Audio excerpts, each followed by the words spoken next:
한밤 뉴욕 증시를 수놓았던 뜨거운 이슈와 인사이트를 정리해보는 시간입니다. 이항영의 월가이드 들어왔고요. MTN 이항영 전문위원 화상으로 연결돼 있습니다. 위원님 안녕하세요. 네, 안녕하세요. 이항영입니다. 네, 안녕하세요. 오늘의 인사이트 확인해 보겠습니다. 오늘의 인사이트는요. 10년 물금리 3%대 진입 7월 말 이후 처음이라고 하더라고요. 정말 오랜만에 보는 숫자라 너무 반가웠습니다. 어떻게 보셨어요? 네, 하도 쭉 금리가 계속 올라가다 보니까 5%도 잠깐 찍기도 했었는데요. 좀 의외로 빠른 속도로 하락을 하면서 전반적으로 시장의 훈풍이 이어지고 있습니다. 결국 결론적으로 보면 다우지수가요, 이틀 연속 사상 최고가 랠리를 이어가면서 계속 말씀드리지만 미국 주시장이 웬만해서는 지금 좀 막기가 힘든 그런 정도의 어떤 상황, 경제 상황 그리고 금융시장의 상황이 이어지고 있습니다. 잠깐 그래프 보시면 7월 말 이후 처음으로 10년물 금리가 3%대에 진입했다라고 보여드리는데요. 2024년 내년에 금리 인하는 지금 페드 워치 툴의 지금 현재 시각 보면 6번 정도 금리 인하를 예측하고 있는데요. 아주 조그만 차이로 5번에서 7번 사이가 왔다 갔다 합니다. 그만큼 많은 사람들이 어제 보여드렸던 점도표는 내년에 3번의 금리 인하를 연준의 인사들은 예상하고 있지만 시장에는 그보다 거의 2배 정도의 금리 인하를 베팅하고 있다는 것이 핵심 포인트가 되겠습니다. 그럼 최근의 추세, 오늘 하루뿐만 아니라 최근에 일주일 한 달 정도의 흐름을 보면 금리 하락기에 주목되는 섹터들 분명히 있는데요. 최근 한 달의 흐름만 보면 S&P이 한 4, 5% 정도 올라갔을 때 상대적으로 강했던 것, 그게 한 달 일주일 3, 4일 동안 올라간 것이 유틸리티가 한 5% 정도 올라갔고요. 오늘도 강했지만 리츠는 무려 12.3%가 올라갔고요. 금융주도 어제 설명드렸다시피 8.7%나 올라갔고 오늘도 강세가 이어지고 있는 것이 최근의 섹터라든가의 흐름이 되겠고요. 지수로 보면 3대 지수가 이렇게 플러스 러셀 2000, 1000등, 3000등까지 우리가 흔히 얘기해서 중소형주가 있겠는데요. 그중에 상대적으로 강했던 것은 나스닥 100입니다. 1등부터 100등이 4.4% 올라갔던데요. 같은 시기에 러셀 2000은 무려 11.2%나 올라가면서 소위 중소형주 강세가 최근 한 일주일, 한 달 동안에 뚜렷한 특징이 되겠고, 이런 러셀 2000이 강한 것은 상대적으로 금리가 낮아지면서 상대적으로 약간은 조달 금리에 부담이 있었던 상대적으로 작은 기업, 우리나라에서도 큰 재벌 기업보다 중소형 기업이 자금 조달 금리가 비쌀 거 아닙니까? 그런 관점에서 상대적으로 중소형주가 지금 더 빛나고 있고 상대적으로 강한 흐름을 보여주고 있다고 보셔야 되겠고요. 역사적으로 보면 연말, 연초 11월, 12월, 1월 정도까지는 중소형주, 러셀 2000이 상대적으로 강했다는 역사적 통계도 있다는 것도 참고하시면 좋겠습니다. 여하튼 미국 금리가 빠른 속도로 내려보다 보니요, 미국 달러 인덱스도 101포인트대까지 다시 내려오는 모습입니다. 이 수준은 8월 이후에 최저 수준까지 지금 달러도 내려가고 있습니다. 우리나라 원달러 같은 경우에도 조금 더 하락했으면 좋겠는데요. 반면에 달러가 내려가고 금리가 내려가니까 금값은 좀 올라가고 있겠고요. 비트코인은 최근에 한 2, 3일 동안 하락 조정을 했었는데요. 오늘 또 비트코인은 상대적으로 좀 반등하는 모습이 되겠습니다. 아주 간단하게 오늘 있었던 주식 움직임 중에서 특징주만 말씀드리면, 애플이 어저께 사상 최고가를 갔었는데 오늘은 안타깝게 200달러 돌파를 못했습니다. 오늘 거의 199달러 70센트 정도까지 갔다가 결국은 소폭 밀리면서 끝났는데요. 언제라도 지금 사상 처음으로 200달러 등급도 멀지 않았다라고 말씀드리고 싶습니다. 금융주는 최근 들어서 아주 강한 흐름을 보여주고 있고, 어제도 설명드렸다시피 워낙 높은 금리에서 내려갈 때 보면 수많은 은행주의 반등의 여력이 있다고 말씀드렸습니다. 물론 제일 강한 거는 JP모건이 되겠는데요. 골드만삭스도 52주 돌파하는 강력한 5% 상승을 보여줬고요. 저희 꾸준히 보여드렸던 상대적인 지역은행들도 강세가 이어지고 있습니다. 또 하나의 금융주의 대표적인 것이 흔히 얘기해서 검은돌이라고 우리가 농담 삼아 말씀드렸던 블랙락도 800달러대로 오늘 다시 넘어서는 그런 기염을 토했고요. 모더나는 앞서도 얘기했지만 이제 항암과 관련해서 머크와의 협업이 오늘 또 얘기되면서 올해 제일 재미없던 S&P 500 주식 중에 하나인데요. 오늘 모처럼 99%대 반등이 일단은 성공한 하루가 되겠습니다. 한편 어저께 오늘 해서 계속 이슈가 되는 것이 테슬라 아닙니까? 테슬라가 200만 대 어떤 리콜이고 그에 따라서 영향이 있고 없고 얘기가 많은데요. 어찌됐건 테슬라는 오늘 좀 4, 5%대 반등을 하면서 어제의 저점에 비해서는 거의 한 8%의 반등에 일단은 성공했습니다. 그렇지만 아직 다른 주식에 비해서는 아직까지는 실망을 하는 분들이 더 많을 것 같습니다.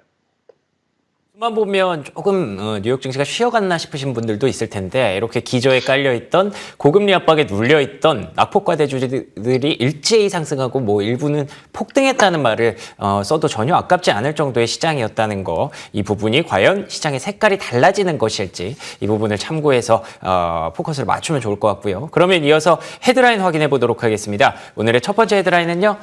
소매 판매 호조 경기 연착륙 가자. 최근 그 소매 판매가 0.3% 전월 대비해서 증가한 것으로 확인이 됐더라고요. 이렇게 되면은 그래도 연준이 얘기했던 것처럼 경기 연착륙에 대한 기대감 조금 더 올라갔을 것 같은데 어떻게 보셨습니까? 네, 맞습니다. 그 리세션에 대한 압박, 리세션에 대한 우려감이 실제로 2년 동안 지금 미국 주식시장에 억눌렀습니다.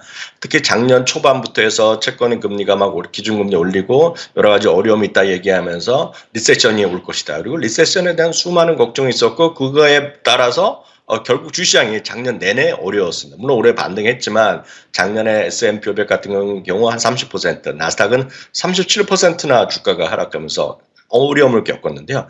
가장 큰 이유는 역시 누가 뭐라 해도 리세션에 대한 걱정이었는데요. 걱정은 계속하죠. 왜냐하면 미국 주식이건 한국 주식이건 걱정을 하는 분들은 우리가 막을 수가 없습니다. 늘상 걱정은 있는데 문제는 리세션이라는 얘기가 점차 사라지고 있다는 것입니다. 그래서 리세션보다는 한 단계 벗어나면서 오히려 약간의 조정을 통해서 올라갈 수 있는 것을 우리가 연착륙이라고 그러죠. 그래서 그거를 이제 영어로 소프트 랜딩이라고 얘기하고 있는데 미국에서는 리세션에 대한 것보다는 이제 소프트 랜딩, 완벽한 소프트 랜딩이 기대된다. 이런 얘기를 많이 하는 거죠. 그래서 그런 것을 어저께 옐런 재무장관도 그런 강력히 시사했고 제롬 파월도 딱 그런 표현은 안 했지만 이제 뭐 가능성에 대해서 간접적으로 내비쳤는데 그래서 지금은 미국 시장은 리세션 이런 거에 대한 걱정보다는 지금 소프트 랜딩에 대한 방점이 찍혀 있는 것이 미국 주식 시장의 어떤 반등의 그런 반등 랠리의 직접적인 요인이다라고 보셔야 되겠습니다. 실제로 금년 올해 GDP, 미국의 GDP 전망치, 연간 GDP가 계속 상승하고 있습니다. 전망치가. 그래서 오늘 2.6까지 나오던데요. 그만큼 미국의 왜 지금 올라가는 거는 그 우리나라와 달리 미국은 경기가 좋다는데요. 거기에 얘기했고요. 거기에 오늘 방점을 또 하나 찍은 것이 소매 판매 발표였습니다. 사실 소매 판매 발표는 저희가 월요일 화요일 날 계속 말씀드렸다시피 일정 수준 우리가 예상을 할 수 있었죠. 그걸 먼저 보여주는 것이 우리가 11월에 예비치가 먼저 나왔던 미시간 대학의 소비자 심리지수가 나왔는데요. 4개월 연속 슬라이드 하락하다가 급 반등하는 것을 보여드렸고 예상보다 상당히 좋아졌다고 말씀드렸고요. 카드 소비도 완만하게 계속 늘어나는 걸 보여줬거든요. 그리고 아시다시피 물론 엄청나게 늘어나는 건 아니지만 온라인 판매를 중심으로 지난 블랙 프라이데이 세일이 상당히 좋았단 말이죠. 그렇기 때문에 11월 소매 판매가 어느 정도 긍정적으로 예측이 됐었는데 그래도 월가의 컨센서스는 마이너스 0.1이었는데 실제 발표된 것을 0.3%로 플러스 난 것 자체가 시장에서 호재인식할 수 있다고 보셔야 되겠습니다. 다시 말씀드리면 소득이 늘어나고 있고 물가 상승률이 둔화되고 있고 소비자 심리지수가 급반전되면서 소매 판매 회복세가 됐고요. 그것을 보여드리는 것이 바로 여러분 화면에 보이시는 그래프가 되겠는데요. 소매 판매 주간 소득 이건 고용 보고서에 나갔죠. 소매 판매는 오늘 나온 거죠. CPI는 이번 주 초에 나온 거죠. 이런 것들이 어우러져서 같은 흐름을 보는데 지금 가장 중요한 빨간색을 보이는 소매 판매가 연율로 보면 4.09%가 회복되고 있다. 바로 이 부분이 미국 주식시장에 근저에 깔려 있는 힘이다라고 보셔야 되겠습니다. 한편 분야별로 소매 판매가 어느 쪽에서 좀 더 좋아지느냐 나빠지냐를 한번 살펴보겠는데요. 전자제품, 지금부터 먼저 말씀드린 거는 전체 평균보다 더 좋아지는 건데요.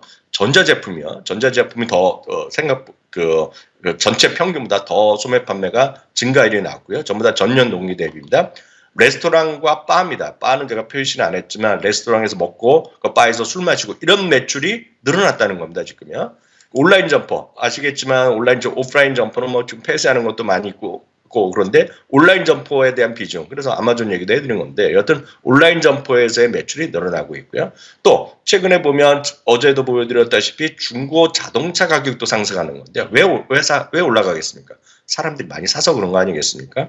자동차 및 부품 딜러상 등의 평균 이상이 매출이 나오고 있다. 바로 이 부분이 이런 것들이 시장 평균 대비 더 좋아지는 것이 되겠고요. 상대적으로 시장 평균보다 약간 부족하고 오히려 전년 대비 마이너스란 것은 당연히 주유소 판매가 줄어들었겠죠. 왜냐하면 기름값이 싸졌으니까요. 그리고 이제 또 하나는 계속 얘기 나오는 가구 있죠. 가구. 가구에 대한 소비는 상대적으로 적은 것 같습니다. 그래서 가구 소비는 좀 마이너스가 났다라고 보셔야 되겠습니다. 그럼 여기서 물론 그런 관련된 주식들이 꽤 많이 있겠는데요. 여기서 우리가 대표적으로 볼 수 있는 것, 미국 주식 중에서 대표적인 것은 수많은 브랜드를 갖고 있는 것이 다든 레스토랑이라는 게 있겠고요. 그리고 온라인 쇼핑에서 뭐 당연히 대표적인 것이 미국에서는 아마존, 그리고 캐나다나 전 세계에서 또 많이 쓰고 있고 우리나라에서도 중소기업 하시는 여러분들 많이 해외 결제를 사용하시는 쇼피파이 이런 것들이 대표적인 관련 기업이다라고 여러분들 참고하시면 좋겠고 여러 그 외에 수많은 것들도 여러분들이 쉽게 찾아보실 수 있는 항목이 되겠습니다. 좋습니다. 경기 연착륙에 대한 기대감을 한 번 더 더할 수 있었던 소매 판매 지표였고요. 블랙 프라이데이라는 그 변수가 있었기 때문에 12월 것도 일단은 좀 보는 게 좋지 않을까라는 생각이 드네요. 두 번째 헤드라인 한번 확인해 보도록 하겠습니다. 두 번째 헤드라인은 종목으로 갑니다.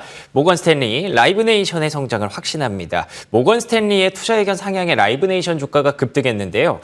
지속적이고 장기적 성장에 대한 확신을 갖게 됐다라는 표현이 나오더라고요. 어떻게 보셨습니까? 네, 라이브 네이션 하면 쉽게 얘기해서 세계 최대의 음악 공연 업체라고 보시면 되겠고요. 오프라인뿐만 아니라 팬데믹 때는 우리나라에서도 많이 보셨지만 소위 온라인으로도 공연을 많이 즐기지 않습니까? 예를 들어 BTS 공연도 마찬가지 그런 걸 했고 했는데요. 단 마찬가지입니다. 오프라인이 기본이 되겠지만 오프라인뿐만 아니라 온라인 공연도 같이 하고 있고요. 거기에 관련된 음반도 있을 것이고요. 그에 관련돼서 이제 티켓 그 몬스터라고 세계 최대 온라인 여러 티켓 업체들 같이 이제 합해져서 나온 것이 이제 라이브 네이션이 되겠고요. 실제로 그것의 합병에 대한 문제를 법무부에서 미국에서 계속 조사하고 있고 뭐 여러 가지 그것에 대해서 불확실성이 있다라고 주장하는 것도 있지만 모건 스탠리 주장은 그렇게 현실화될 다시 쪼개지거나 그럴 가능성은 별로 없다고 얘기하고 있습니다. 요즘 보면 올해 혹시 뉴스 보신 분 계시겠지만 올해 타임지에서 매년 올해 인물을 뽑는데 이번에 뽑힌 분이 올해 인물을 뽑힌 분들 그 유명한 테일러 시프트 아닙니까? 그래서 미국에서는 여러 가지 말이 많이 있죠. 테일러 인플레이션 아니면 테일러 시프트 인플레이션 하면서 전 세계에서 테일러 시프트가 한번 공연하러 돌아올 때마다 그 지역의 호텔값이 사상적으로 올라가고 티켓값 올라가고 그 지역을 가는 비행값이 엄청 올라간다. 이런 얘기 할 정도로 이 공연 시장이 다시 뜨거워지고 있다는데 주목하셔야 될 것 같고요. 거기에 관련된 것이 국내도 마찬가지지만 해외에서 모든 사업의 큰 사업들 대부분이 라이브 네이션이 거의 뭐 독과점적으로 갖고 있다라는 것에 일단 주목을 하셔야 될 것 같고 이 부분은 우리나라에서도 요즘 뭐 해외 공연 구경 다니는 분도 많이 있지 않습니까? 여행 다니는 분 많이 있기 때문에 충분히 이해하실 것 같습니다. 그런 관점에서 모건 스탠리가 라이브 네이션의 투자 의견을 중립에서 매수로 올려놨고요. 그동안에 펀더멘탈이 빠른 속도로 개선됐는데 그것이 주시장에서는 아직 덜 반영됐다라는 얘기하고 있고요. 글로벌 음악 공연 시장이 확대되면서 그 기회에 최적화된 기업이 바로 라이브 네이션이라고 이해하시면 되겠죠. 그래서 우리나라에서 BTS는 다 군대 갔지만 예를 들어 블랙핑크나 이런 친구들이 해외 공연 다니면 국내에서는 우리끼리 하는지 모르겠지만 해외에서는 다 이런 메이저들 급이 같이 공연을 주관하는 거거든요. 그러니까 그런 쪽에서 누가 공연을 하고 누가 인기를 끌 건 간에 그 뒤에 배경의 네트워크를 갖고 있는 기업은 바로 라이브 네이션이다라고 보셔야 되겠고요. 특히 이제 자기 자본 투하 비용 대비 수익률이라고 해서 ROIC라는 개념이 있는데요. 이것이 이제 한 자릿수대에서 10%대 중반까지로 회복됐다는 얘기를 하면서 구체적으로 이것에 대한 투자기를 올렸고 목표 주가를 $100에서 $110 올려놨습니다. 물론 10월 30일 날은 로스 MKM이라는 곳에서 목표 주가를 소폭 내리기도 했지만 또 그전에는 구겐하임에서 또 목표주를 올리기도 했고요. 에보코아에서도 10월 26일 날 투자 의견을 중립에서 매수로 올려갔거든요. 그래서 비용 자체에 대해서 가격 자체에 대해서 논란이 있을 수 있겠고 이런 비즈니스를 선호하시는 분과 선호하지 않는 분의 차이는 있겠으나 전반적으로 그 시장 자체가 커지고 있는 것에 대해서는 아마 젊으신 분들, 이렇게 공연이나 이런 것들을 좋아하시는 분들, 그리고 작년 대비 올해 대비 내년에 공연 시장 훨씬 더 활성화될 것이라고 아마 국내에서도 젊으신 분 많이 이해하실 것 같고 이미 내년 거 같은 것들을 많이 예약하시는 분 계실 것 같습니다. 예를 들어서 테일러 시프트 같은 경우는 내년인가 후년까지 더 기간을 6개월 연장하고 공연 횟수를 몇 회를 연장했는데 그거에 따라서 엄청나게 또 매출이 늘어날 거라는 얘기를 하고 있거든요. 그만큼 스타성 있는 분들의 그런 공연 그런 것들이 워낙 확산되고 전 세계적으로 동시다발적으로 이루어지고 있기 때문에 저는 이 시장을 이해하시는 분이라면 라이브 네이션도 한번 여러분들 관심을 갖고 스타디해볼 만한 가치가 있는 기업이 중에 하나인 것만은 분명한 것 같아서 오늘 소개해드렸습니다. 좋습니다. 모건 스탠리도 그 부분을 알고 있기 때문에 이렇게 긍정적인 의견을 내놓지 않았을까 싶네요. 자, 그러면 세 번째 헤드라인 열어보겠습니다. 세 번째 헤드라인 역시 종목인데요. 어도비 상당한 금전적 비용이 나갈지도 모릅니다. 라는 얘기를 했습니다. 실적 발표 이후에 급락세를 보인 어도비였는데 가이던스가 조금 아쉬웠다고 들었어요. 그리고 금전적 비용이라는 그 벌금 우려가 좀 있다고 얘기가 나왔습니다. 어떻게 보셨나요? 네, 그 벌금이 만약 맞는다면 좋은 건 아니죠. 분명히 악재인 건 맞는데 회사에서 스스로 이제 발표해서 공시한 사항이 되겠습니다. 여하튼 발표 실적을 보면 이 회사가 실제로 보면 2019년 이후에요, 매 분기요. 기대 이상의 실적을 못 맞춘 적이 없습니다. 그래서 모든 분기에 기대 이상의 실적을 맞췄기 때문에 이번에 발표된 주당이익도 4.14달러가 예상되는데 4.27달러가 나왔고요. 매출도 50.3억 달러가 예상되는데 50.5억이 나왔습니다. 다만 이제 매출 가이던스가 214억 정도가 얘기했는데 월가의 전망은 217.4억 달러였거든요. 그렇기 때문에 이 매출 가이던스가 약간 부족했다라는 얘기를 하고 있습니다.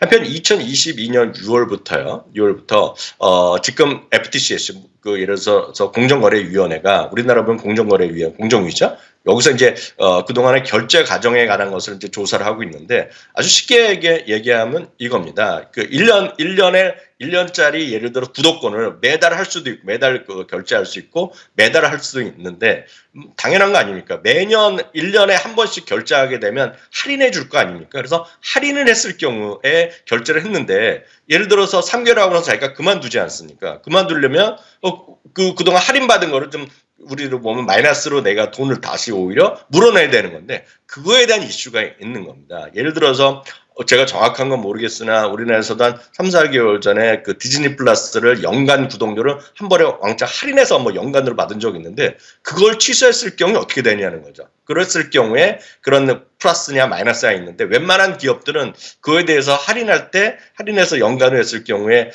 우리가 좀 마이너스 규정이 없는데 이번에는 페널티를 좀 심하게 했다는 겁니다. 지금요. 그래서 그걸 갖고 이슈가 있는데 모르겠습니다. 그게 이슈가 맞는 건지 아닌지 모르겠지만 여튼 미국에서 조사를 하고 있다고 얘기하는데 만약 그게 결정되면 상당히 또 벌금을 낼 수 있다고 얘기하고 있고 그게 악재 인식했는데요. 일단은 주가는 떨어졌고요. 다만 우리가 중요한 것은 이번 실적이나 그런 내용의 모든 것에도 불구하고 제가 우선 주목하고 싶은 것은 그러면 월가의 투자 의견이 많이 바뀌지 않았을까 걱정을 했거든요. 근데 월가에서의 판단은요. 그것보다는 오히려 어도비 CEO의 어저께 발언에 주목하고 있는데요.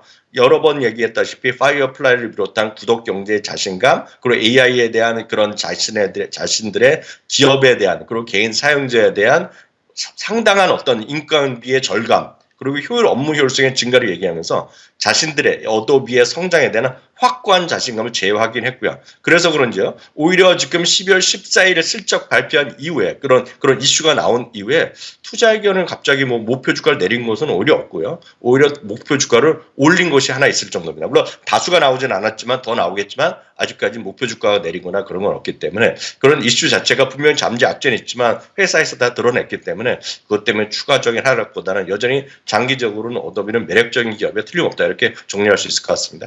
알겠습니다. 주가의 부침도 있었고 가이던스도 조금 예상치를 미달하기는 했습니다만 월가의 시각은 변함이 없다. 어도비에 대한 장기적 성장성 다시 한번 강조해 주셨네요. 지금까지 이항영 MTN 전문위원과 함께했습니다. 오늘도 좋은 말씀 고맙습니다. 감사합니다.